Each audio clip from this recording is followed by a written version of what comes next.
So here's the goal of it all, is to get us to the best day ever. And that's all we got, is the best day ever. You want to accelerate your healing? Get on God's operating table. Take the steps, do the due diligence, and start moving. Start. If you want to achieve great health for 30, 40 more years to come, start now and get into the habits now, because the habits create the character, right? The habits, they turn into the disciplines turn into the daily activities that create the character. And when you get into like a pattern, like, nope, it's change season, we're cleansing, I'm going to do this week, we're going to get on the 1 meal a day, boom, we're going to do now we're doing second week, we're going to do the juices, and then we're going to do the liquid diet, and then boom, we're going to go into the water fast, and then after that we're going to do some juice feasting. You get into that as a habit, all the other stuff becomes easy, because then your body can clean itself, it can flush itself. All your tissue ultimately wants to be juicy.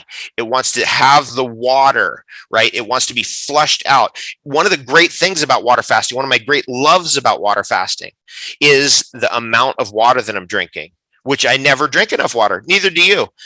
That's the truth. Let's be real. Let's be real with each other. Are we really drinking 3 or 4 or 5 or 6 liters of water every day? I doubt it. I've known professional athletes, they don't even drink hardly that much water, and they need it as much as anybody. They're out there on the court for 3 hours or 4 hours. It's really full on. And this break from food means more water goes in. And nature's solution to pollution is dilution. Nature's solution to pollution is dilution. Let me give it to you one more time. Say it with me from the rafters. Here we go. Nature's solution to pollution is dilution. And we're in a toxic environment, so we've got to use all the tools that are there. Okay, so one more thing I want to show you. I think it's in here. I hope I got it in here. Oh, let me see. It's over here. There's the reishi, by the way. Let's look at a reishi. There's a reishi. That's what I found a reishi today. Very similar to this one right here. It looked just like that one right there. What a great find. There's a reishi right there. Similar like that. Those are beauties to find. There's something that's at the core of our civilization. It's almost so deep within that we don't even really register it, how important it is. And it's the discovery of fire. And for fire to be used correctly, really, it's transformational. In fact, that's the symbol of what fire is. Fire is a transformational element. And there's a product of that fire that comes out of that fire that is the most incredible thing, especially coming from all the years of the raw food. And what a discovery. And that is the number one detoxifier of all. The thing you can do today and consistently every day. Doesn't have to be a lot, but just the consistency of it starts to take that burden off the liver, off the kidneys, and off the spleen, the filtration organs. And that substance we use to filter water. We use to filter air. I use it to filter soil. I do crazy amount of farming with this substance. And that substance is charcoal. Charcoal, activated charcoal, and its discovery and its use historically is quite profound. The ability of charcoal to adhere to toxins, and it really does adhere. It does not absorb. It adheres to. So it's an electrochemical phenomenon. It's not a sponge phenomenon. Is somewhere in the range of 100 to 200 times its own weight in toxins. To get some amount, even 500 milligrams of charcoal going through your system every day can have a really radical effect on taking a burden off the kidneys, for example, and the burden off of your whole body, and just trying to filter through all the toxins in the environment, especially and importantly as we detoxify and cleanse. Because if we're going to focus on detoxification and cleansing, we need a binder. We need something that's going to pull it all, hold it all, and excrete it all and get rid of it. And that substance is charcoal.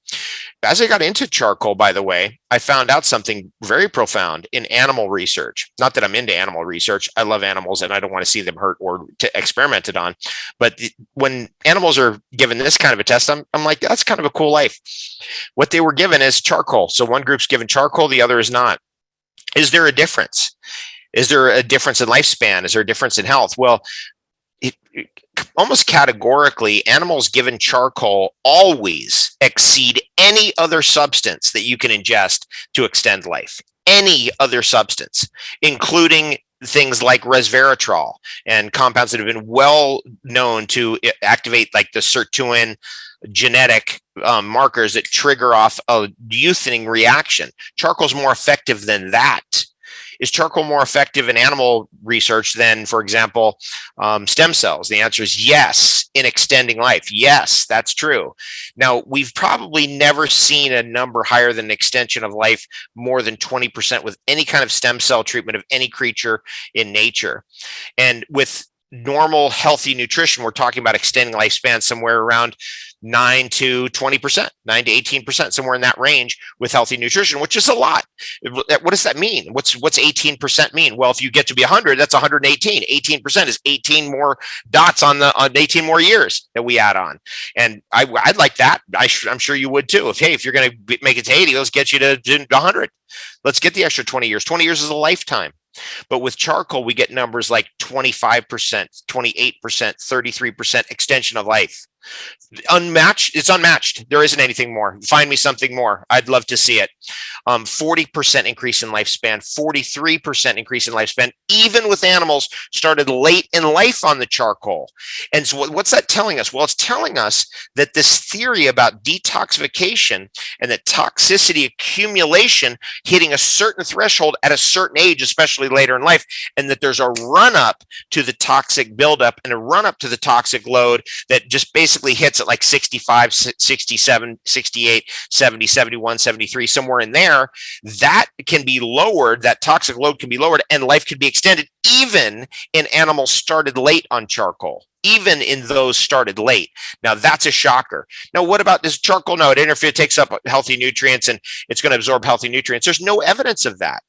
Now, that's such a shocker, because immediately we go into the program, which is the charcoal is a sponge and it could suck up my healthy nutrients. And there's no evidence of that. There's never been any evidence of that in the history of research on charcoal. So how does it know? Like, how could it know that right there is toxic, like the glyphosate, but the lettuce calcium or whatever is good?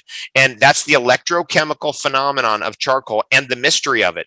We're so deep into, like, for example, evidence-based research is never 100%. It can never be 100% because there's a hum of the irrational in our world, right? That's why things are always a percentage. Like, 98% it's going to be this, 90% it's going to be that. And we always want to play those percentages. We'd be foolish not to. We always want to play the percentages as smart as we can, but nothing's ever 100%.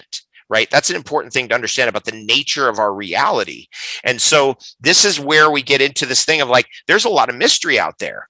And one of them is about charcoal. You'd think at this point in history, they would have figured out how charcoal works as a detoxifier.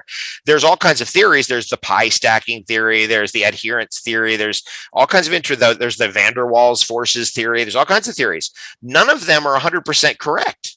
Some of the leading theories about the adherence and the way that the charcoal adheres to toxins like glyphosate, though that research only indicates, according to that theory, that the charcoal could act at a short distance, meaning the substance would have to be near the charcoal and would act in that way. We know that that's not how charcoal works. We know that charcoal, taken consistently, starts to pull from the nether reaches of the furthest extremities of your body, the toxins deeper and deeper and deeper and deeper to the intestines to be finally pulled into the charcoal and excreted. It has a drawing or attractive force. If I have an open container of charcoal right here in this room, let's say we expose, I don't know, somebody sprayed over there essential oils or something, some of those essential oils will be pulled into that charcoal over here. It's acting at a very large distance, and that is not scientifically explainable by any theory currently offered. That's the mystery, and that's the interesting part. So when we get it deeper into the cleansing, we get deeper and deeper into the charcoal.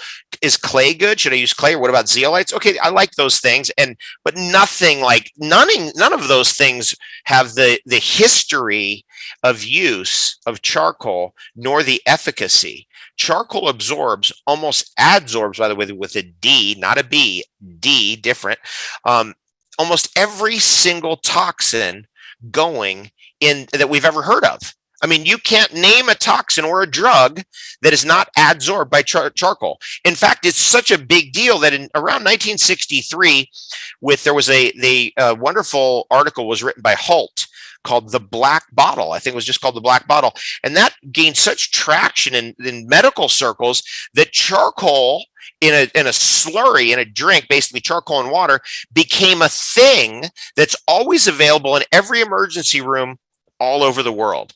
And in every hospital, you will find charcoal. So what happens? Somebody comes in with a drug overdose, they down the charcoal to neutralize the drugs. What's that telling us?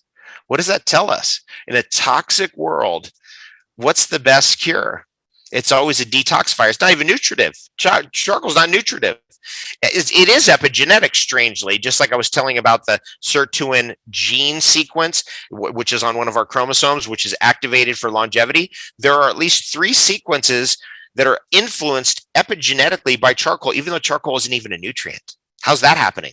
It is happening, but we don't know how it's happening. We don't know the mechanism of action, right? This is part of that mystery. And this is a very important part about fasting and being in this type of lifestyle, is that we got to get away from the danger of believing we know everything. That's a very dangerous idea, that we know everything. Oh, we figured that out. Oh, we know the answer to that. No, it's this, and we know it's that.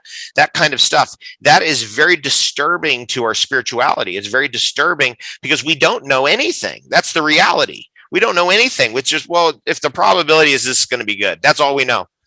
Right. And so with this whole thing, we've figured out everything. Very dangerous. And the fasting gets you in that state. It gets you into a state of awe. You're in rapt awe of Mother Nature. You're in rapt awe of this creation, of God's creation. And can we have more of that in the world? What do you think the health benefits of that would be? People would be happier, I'm sure. Are you the happiest when you're a know-it-all, or know-it-alls the happiest people you've ever known? Let's think about that. Think about know-it-alls that you've known in your life. Are they the happiest people you've ever known? But I bet you, if you thought about, somebody, a religious figure that you really admire, somebody who's like a monk or somebody like that, they're just in awe. They're just going like, whoa, what's going on here? Wow, look at this. Whoa, check that out. Oh my God, that energy. And that's an energy that comes in really nicely with the fasting, because the fasting encourages that. Whereas the know-it-all behavior, you're going to be in for a ride when you hit the water fast. That's all I can say. Fasting can be fun. It can be easy. It's the greatest time going. Of course, there's going to be steps and layers that we've got to peel off before we get to those stages, but there'll be glimpses for sure. There will be signs. There will be clues. And that's the inspiration that keeps you moving forward.